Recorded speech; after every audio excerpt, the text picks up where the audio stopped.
ये रास्ते में चलते चलते आते रहेंगे, जाते रहेंगे। हम तो दीवाने हैं मोहम्मद अरबी सल्लल्लाहु अलैहि वसल्लम के। उनका पैगाम अपने किरदार के जरिए से लोगों तक पहुंचाते रहेंगे इंशाअल्लाह।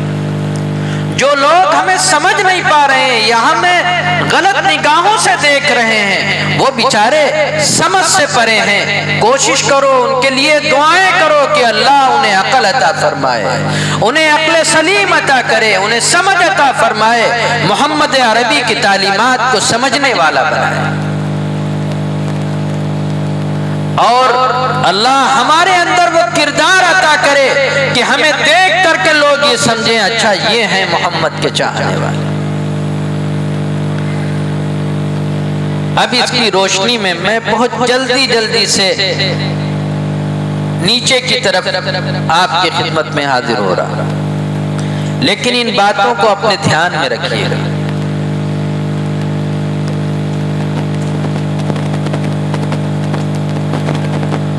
उसी दीन को, उसी ईमान को एक वक्त ऐसा आया कि खुद हमारे मुल्क में भी चैलेंज बन गया। कुछ जालिम आए, 7 समंदर पार करके यहां पहुंचे, तिजारत के नाम पे आए थे। उस वक्त उसी महबूब के चाहने वालों ने इस्लामी तालीमात की रोशनी में कहा, इस मुल्क को इन जालिमों से आजाद कराना हमारा फर्ज है। और फिर मैदान में निकले। उस वक्त में ईमान के तहफ्फुज़ का भी मसला था। हमारे बुजुर्गों ने उस वक्त जो इज्तिमाई शक्लों में काम की बुनियादें डाली, इनफिरादी तौर पर बहुत सारे काम किए, लेकिन जो इज्तिमाई शक्ल में जो काम किए, उनमें 3 इज्तिमाई तहरीकें ऐसी हैं जो हमारे मुल्क में दीन और ईमान की बका के लिए कायम की गई थी। लेकिन रब्बुल आलमीन ने अपने उन महबूब बंदों के इखलास की बरकत से आज पूरी दुनिया में उन्हें रहनुमाई का जरिया बना रखा है। उनमें एक इज्तिमाई तहरीक है मदारिस अरबिया की, कि अगर मदरसे कायम ना हुए, अल्लाह के नबी का वो दीन मिन्नो अन वैसे ही जैसा सुफ़ा पे बैठ के फरमाया है, अगर वो हम अपनी नस्लों तक न पहुंचा सके, कहीं ऐसा ना हो जाए इसी लिबास को ओढ़ करके कहीं कादियानियत की शक्ल में, कहीं शकीलियत की शक्ल में, कहीं परवेजियत की शक्ल में कुछ ऐसे लोग ना आ जाएं जो दीन को और इस्लाम में तोड़ और मरोड़ करके उसे पेश करने की कोशिश करें। उनके लिए जरूरी है कि मेरे आका सल्लल्लाहु अलैहि वसल्लम की तालीम उसी तरीके से पूरे तौर पर हम अपनी नस्लों तक पहुंचाते रहें, ताकि ईमान पूरे उसी शान और शौकत के साथ बाकी रहे। इसके लिए मदारिस अरबिया कायम किए। बच्चे तो मदरसों में चले जाएंगे, लेकिन जिनके जिम्मे घरों की जिम्मेदारियां हैं, घरों के इखराजात हैं, कारोबार है, खर्चे हैं, इनके अंदर दीन कैसे आएगा? तो हमारे बुजुर्गों ने चलता फिरता मदरसा कायम कर दिया, जिसे आज सारी दुनिया जमात तबलीग के नाम से जानती है। ठीक है, आप अपने घरों का काम करें, बच्चों को इदारों में भेजें, 3 दिन दीन सीखने के लिए निकलो, फारिग करो, 27 दिन काम करो, 3 दिन अपने दीन को सीखने के लिए फारिग करके आओ और वहां से सीख करके अपनी तिजारत करो, ताकि तुम नाप और तौल में गड़बड़ी न करो। आज ये निहायत खामोश लेकिन निहायत पुरजोश लश्कर, दुनिया का कोई गोशा नहीं है जहां इसने अमन व अमान की और अल्लाह अकबर की सदा न बुलंद की। तीसरी तहरीक है, आप अपना काम कीजिए, आपके तहफ्फुज़ के लिए, उन जालिमों से मुल्क को आज़ाद कराने के लिए, अमन और अमान कायम रखने के लिए, ताकि मेरे मुल्क में बसने वाला हर शख्स ताजिर ईमानदारी के साथ, अमन और अमान के साथ तिजारत कर सके, जमातें अपना काम कर सके, इदारे अपने काम में लगे रहें, अमन और अमान का माहौल हो। अगर कोई जरूरत पेश आती है तो उसके लिए कुरान और हदीस की रोशनी में चलने वाले वो अकाबिर उलमाए किराम मैदान में होंगे, ताकि तुम्हारा काम कोई डिस्टर्ब ना हो, तुम्हारे ऊपर कोई फर्क ना आने पाए, और तुम्हारी हिफाजत के लिए मैदान अमल में लोग हों। उस जमात का नाम जमीयत उलमाए हिंद। तीनों तहरीकें समझ में आई, मदारिस, जमात, जमीयत। इन तीनों में से अगर कोई एक कमजोर हुई तो तीनों कमजोर हो जाएंगे। हाँ, इनफिरादी इख्तिलाफात हो सकते हैं, काम के तरीकों में भी इख्तिलाफ हो सकता है, लेकिन रब्बुल आलमीन ने इन कामों को ऐसा उजागर किया है कि हमारे और सरों पे, हमारे और आपके सरों पे जो ये दाढ़ी और टोपी नजर आ रही है, जो ईमान की शबी नजर आ रही है, जो इस्लामी शायर नजर आ रहे हैं, ये कहीं न कहीं इन्हीं इदारों की बरकत से अल्हम्दुलिल्लाह हम तक ईमान की चंगारी मौजूद है। अब उसमें एक तहरीक पर थोड़ी सी बात करूं, जो इन्होंने इशारा दे दिया था, वैसे मेरी बात मुकम्मल हो गई। जमीयत यूथ क्लब, जमीयत उलमाए हिंद या कोई भी इदारा हालात के लिहाज से अपनी तदाबीर भी इख्तियार करता है। आप भी अपनी तदबीर अपनी जिंदगी गुजारने के लिए अपने घर में भी इख्तियार करते हैं। तिजारत में नुकसान हो रहा है तो इसे बदल के दूसरा कर लूं, सोचते हैं, मशवरा करते हैं, यानी नई तदबीर लेके आते हैं। जमीयत उलमाए हिंद भी हालात के तकाज़ों के मुताबिक अमन और अमान के लिए, इंसानियत को परवान चढ़ाने के लिए अपनी तदाबीर इख्तियार करती है। एक बात याद रखें, पूरी दुनिया में इंसानों की भीड़ में इंसानियत से सकती है। जहां देखो, कोई स्टेशन पे जाए तो लगता है सारी दुनिया सफर कर रही है, हॉस्पिटल में चले जाओ तो लगता है सारी दुनिया बीमार, जिस तरफ गुजरो तो इंसानों की भीड़ है, लेकिन उस इंसानों की भीड़ में इंसानियत सिसकती है। जब पहले कभी इंसानियत सिसकती थी तो अल्लाह पैगंबर को भेजते थे, और अब खातिमुन नबीयीन के बाद कोई पैगंबर नहीं आ सकता। इस सिसकती हुई इंसानियत को बचाने के लिए उस पैगंबर खातिमुन नबीयीन सल्लल्लाहु अलैहि वसल्लम के काम उनके वारिसीन के जिम्मे। तो इस लिहाज से अपनी तदाबीर इख्तियार करने में जमीयत उलमा के मुख्तलिफ शोबे, उन तमाम शोबों में ईमान के तहफ्फुज़ के लिए, ईमान की बका के लिए बहुत बुनियादी किरदार बताया गया हमारे मकातिब दीनिया से।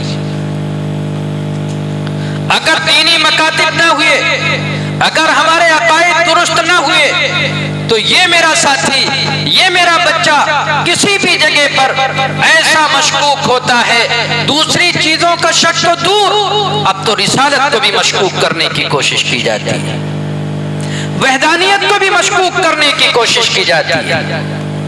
मेरे भाइयों, जरूरी है ईमान के तहफ्फुज़ के लिए मकतब से जुड़ना। एक तरफ इसकी फिक्र, वो नौजवान जो तरह तरह के नशे में मुब्तला, वक्त के दिया में मुब्तला, वालिदैन से भाग रहा है, इताअत नहीं करता, बड़ों का एहतराम चला गया, छोटों पे शफकत चली गई। उन नौजवानों को जोड़ने के लिए जमीयत उलमाए हिंद ने जमीयत यूथ क्लब कायम करके उनके अंदर 9 सिफात पैदा करने की कोशिश की। वो 9 सिफात कैसी हों?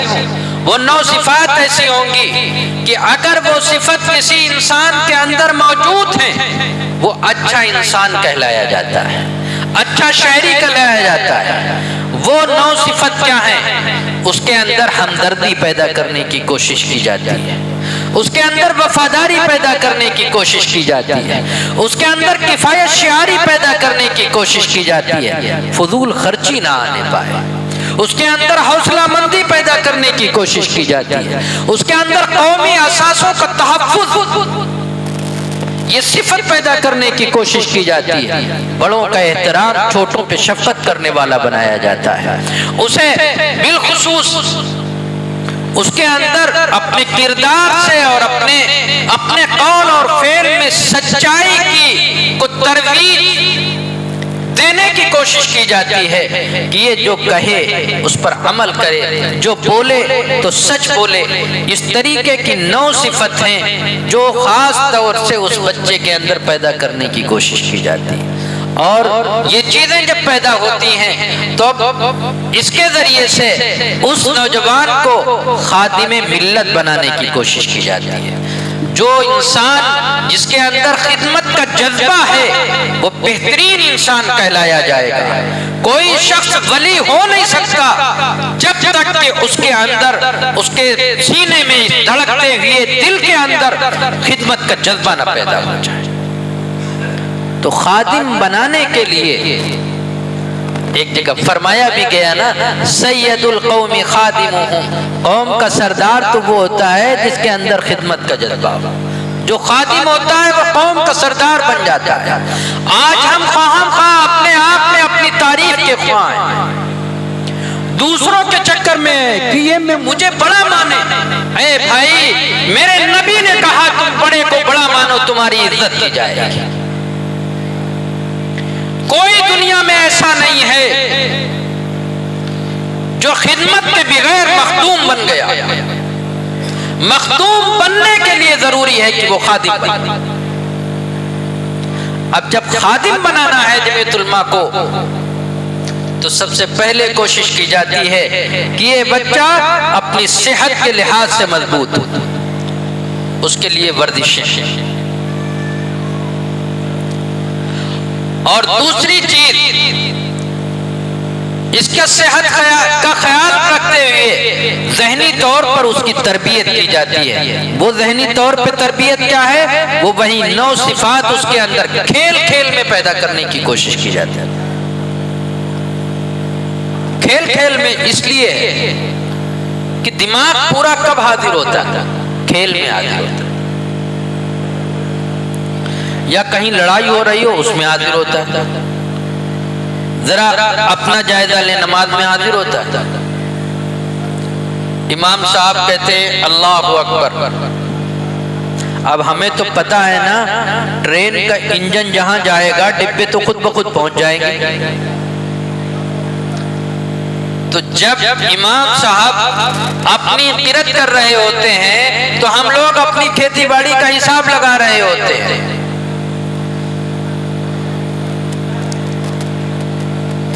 सारे मंसूबे नमाज में बनते रहते हैं, हर एक के साथ होता है। पूरे तौर पे हाजिरी नहीं हो पाती, इल्ला ये कि जब कभी कोई कुरान बहुत शानदार पढ़ता है तो कभी कोई उसी में मगन हो जाता है। लेकिन अगर क्रिकेट हो रहा हो तो गेंद के साथ सर भी चलता है, देखते देखते, यानी इतना उसमें गुम हो जाता है। उस गुम होने की कैफियत में भी इस प्रोग्राम में ये तरबियत दी जाती है कि अगर कोई वक्त आपके पास ऐसा हो कि फौरन फैसला लेना है तो इस वक्त में भी तुम फौरन फैसला कैसे, अपने दिमाग का सही इस्तेमाल कैसे करो, उसकी तरबियत दी जाती है। और तीसरी चीज ये है कि इस दिल के अंदर भेदभाव नहीं आने दिया जाता। मैं फला की दुकान से सामान नहीं लूंगा, मैं फला के यहाँ नहीं जाऊंगा। भाई क्यों? तालीमात नबी के खिलाफ। आका अलैहिस्सलातु वस्सलाम एक मर्तबा एक यहूदी से कर्ज ले रहे हैं, जबकि सहाबे किराम अपनी जान निछावर करने वाले। कर्ज यहूदी से लिया क्यों? ताकि वो तालीमात को समझ सके।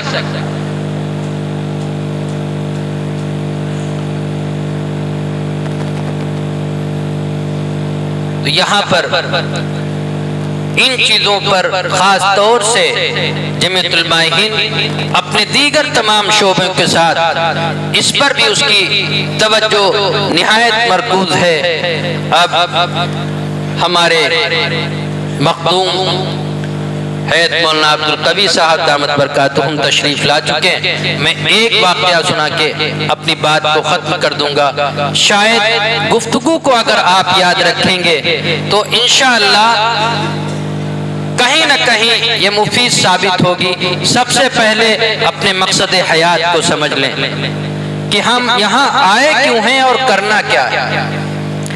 आका अलैहिस्सलातु वस्सलाम का वो वाक़या जिक्र किया कि 40 साल में लोगों को कैसा एतमाद हुआ और फिर तबलीग कर रहे हैं। जब नबूवत का ऐलान हुआ, मुखालिफत का सामना झेलना पड़ा उनके चाहने वालों को। अगर आज भी झेलना पड़ेगा तो कौन सी बात, लेकिन हम इंसानियत का सबक देते रहेंगे इंशाअल्लाह। और उसके बाद जमीयतुल उलमा हिंद के 2 शोबों का आपके सामने तज़किरा किया, एक मकातिबे दीनिया और दूसरा अपनी नई नस्ल को खराबियों की तरफ से रोककर अच्छाइयों के रास्ते पर लगाने के लिए जमीयत यूथ क्लब की शक्ल में एक शोबा कायम किया गया जो काम कर रहा है। और यहाँ उसकी आखिरी कड़ी बतलाई गई कि इस दिल के अंदर किसी की तरफ से भेदभाव ना आने दीजिएगा। खिदमत करना है इंसानियत की बुनियाद पर। हम मैदान में आएंगे अपने नबी का किरदार, नबी की दीन की तबलीग अपने किरदार के जरिए से इंशाअल्लाह करने की कोशिश करेंगे। कुरान मुक़द्दस ने इसे फरमाया है, यौम ला यनफ़उ मालु वला बनून इल्ला मन अतल्लाह बिक़ल्बिन सलीम। एक दिन ऐसा आने वाला है वहां माल ना माल काम आएगा, ना औलाद काम आएगी, साफ सुथरा दिल काम आएगा। जिस दिल के अंदर अल्लाह और उसके रसूल की मोहब्बत होगी, जिस दिल के अंदर अहकाम खुदाबंदी और तालीमात नबवी होंगी और उसकी इताअत का जज्बा होगा, ये दिल वहां मुनव्वर होगा। और जब ये दिल मुनव्वर होगा तो इस मकान में मकीन रब्बुल आलमीन होंगे और यही दिल कल क़यामत के दिन इंशाअल्लाह काम आएगा। वो मिसाल जो मैंने बताई थी शुरू में कि एक मिसाल देके अपनी बात खत्म करूंगा। हजरत की भी जो गुफ्तगू सुनेंगे मैं हजरत ही की वजह से आपके सामने जिक्र कर रहा हूँ। हालात ऐसे आते हैं जब कोई बंदा किसी अल्लाह के नेक सिफत इंसान की बातें सुनता है तो दिल में एक जज्बा पैदा होता है कि भाई अब मैं अपनी जिंदगी को बदलूंगा। लेकिन जब उठ के जाता है फिर कहीं ना कहीं शैतान भी अपना काम कर रहा होता है। उससे बचने की एक तरकीब हजरत इमाम गजाली रहमतुल्लाह अलैह फरमाते हैं। एक मिसाल देखें, हजरत इमाम गजाली रहमतुल्लाह अलैह फरमाते हैं कि एक बादशाह है, उसने गुलामों को बुलाया और उन गुलामों से कह रहा है कि मैं तुम्हें बहुत अच्छा इनाम दूंगा, अच्छे अच्छे फल लेकर के आओ। ये जो बाग है इस बाग में जाओ, अच्छे फल लेके आओ। गुलामों ने कहा अरे वाह, हम बिल्कुल जरूर जाते हैं और अच्छे फल तोड़ के लाएंगे, अच्छा इनाम पाएंगे। इनाम देने वाला कौन है? बादशाह है। अब वो जो टोकरी दी गई उन्हें कि जाओ फल लेकर के आओ, जब चलते हैं तो कहते हैं, वो बादशाह कहता है एक शर्त है। वो शर्त क्या है कि बाग के जिस हिस्से से गुजर जाओगे वापस नहीं आओगे। गुलामों ने कहा बिल्कुल बिल्कुल। वापस नहीं आएंगे, शर्त मंजूर करके गए। अब जब बाग में गए वहां देखा कि बड़े अच्छे सायादार दरख्त। आगे की तरफ चलते हैं, अगले दर्जे में पहुंचते हैं, वहां देखते हैं हाँ यहाँ तो फल हैं। दिल में ख्याल भी आया कि कुछ फल तोड़ लिए जाए, अच्छे फल लेके जाएंगे, अच्छा इनाम पाएंगे। लेकिन यहाँ भी ख्याल आया इसके अगले दर्जे में और अच्छे फल होंगे। अगले दर्जे में चले जाते हैं, यहाँ देखते हैं हकीकत में शानदार फल हैं, बेमिसाल हैं, अच्छे फल लेके जाएंगे, अच्छा इनाम पाएंगे। लेकिन अब यहाँ पर भी ख्याल ये आ रहा है इसके आगे और अच्छे होंगे। अभी टोकरी में कुछ नहीं आया, उसके अगले दर्जे में पड़ जाते हैं। अब जब ये गुलाम अगले दर्जे में जाते हैं वहां देखते हैं कि दरख्तों पे फल ही नहीं, टोकरी खाली है, इनाम तो दूर की बात है। यहाँ शर्मिंदा है, सोच रहे हैं कौन सा चेहरा लेके जाएं बादशाह के सामने। इनाम तो बड़ी दूर की बात है, जाएं तो कैसे जाएं, सामना करें तो कैसे करें। मेरे भाइयों, ये मिसाल किसी दुनिया के बादशाह की मिसाल नहीं है जिसके यहाँ दिन के 5 बजे दरवाजे बंद हो जाया करते हैं। हजरत इमाम गजाली रहमतुल्लाह अलैह ये मिसाल दे के समझा रहे हैं कि ये बादशाह कोई और नहीं, ये बादशाहों का बादशाह रब्बुल आलमीन है। वो गुलाम कोई और नहीं, वो आप और हम हैं। वो बाग कोई और बाग नहीं, वो ये दुनिया है। वो जो बाग के दर्जात बतलाए गए वो कोई और दर्जात नहीं, वो हमारी और आपकी उम्र है। और वो जो टोकरी कांधे पे रखे गए थे वो हमारा और आपका नाम है आमाल है। पैर कब्र में लटक चुके हैं, अभी यही सोच रहे हैं कि हाँ नाम आमाल में जाएंगे कैसे। आपको वो आयत भी सुनाई, वो अहद भी सुनाया, अलस्तु बिरब्बिकुम, अपने रब से वादा करके आए हो, उस वादा को याद करो। और अभी मौका है कि जब किसी की भी बात सुनो और दिल में एक जज्बा पैदा हो कि हाँ मुझे कुछ काम कर लेना चाहिए, बादशाह के सामने जाना है, तब फिर उसे टालने की कोशिश मत कीजिए। फौरन नकद कुछ न कुछ फल उसमें तोड़ के रख लीजिए। कम से कम सामना करने की शर्मिंदगी तो नहीं इख्तियार करनी पड़ेगी। अल्लाह हम सबको अमल की तौफीक नसीब फरमाए। रब्बुल आलमीन अकाबिरीन ने जो काम शुरू कर रखे हैं, इलाहुल आलमीन इसे मुल्क मिल्लत के लिए नाफे बनाए और हम सब के लिए ज़ख़ीरे आखिरत बनाए और इस दुनिया और आखिरत में इज्जत का दरिया बनाए। व आखिरु दावाना अनिल हम्दुलिल्लाह।